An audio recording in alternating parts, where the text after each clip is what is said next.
So this is the cookie recipe, back to cooking, but you are interested in waffle cookies, right? I'm so interested in waffle cookies. So we've melted 3 ounces of unsweetened chocolate, and you have to use a really good chocolate, and 2 sticks of butter.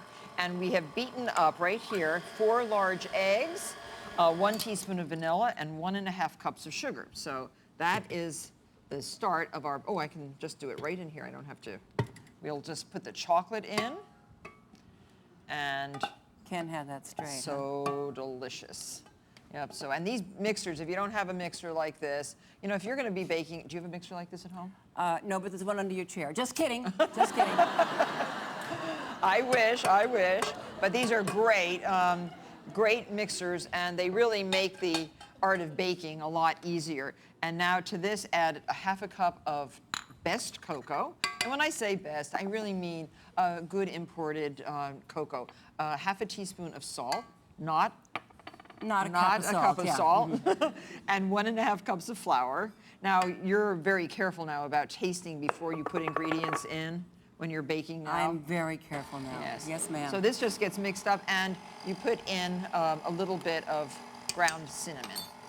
So we're going to make these cookies round in the little individual squares. Always spray your waffle iron when you're making a cookie like this.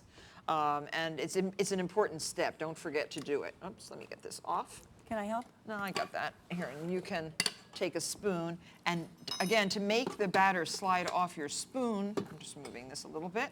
I've sprayed the spoons too. So let's see if you can take a tablespoon and put it right on the center of the waffle rectangle there.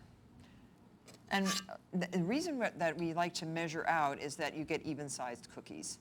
That's very important. You can blob it on with a rubber spatula, but if you use a specific size, that's one of the things that we point out in the new baking book, that to make cookies uniform, use a measuring cup, an ice cream scoop.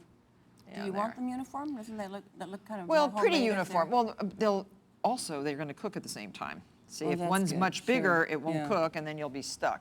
So 1.5 minutes on the, okay, yes, you can do that. You can do that if you want. And now we're going to make a glaze for the cookies. Now, this is how they come out, looking like little chocolate, delicious waffles, only they're not light and airy. They're kind of dense.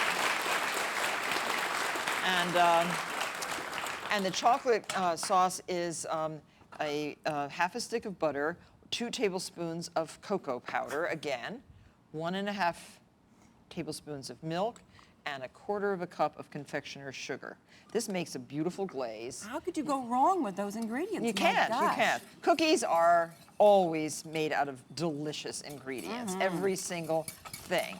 And just cook this over a very low flame, and one's already done. Now, this is the other secret that we have to pay attention to, Deirdre, is take this and dip only the crisscrosses shallowly into the glaze.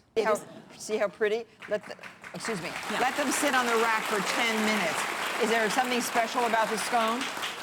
It isn't your typical scone recipe, and I'll tell you about that when we have a few minutes. Okay, it's a secret. But it was, growing up, it was a time when we did all kind of homemade things like that. So when I got kids of my own, I thought, now that I'm a grown-up, I should just do things like have things special made. How many kids do you have? 2 little boys, Dave and Tony. So what I did was for a birthday, I ordered a cake that had one of those fancy cakes that had a Shakespeare sitting in a chair with my son on his lap, 3D cake, and the quote was, "Be 2 or not be 2."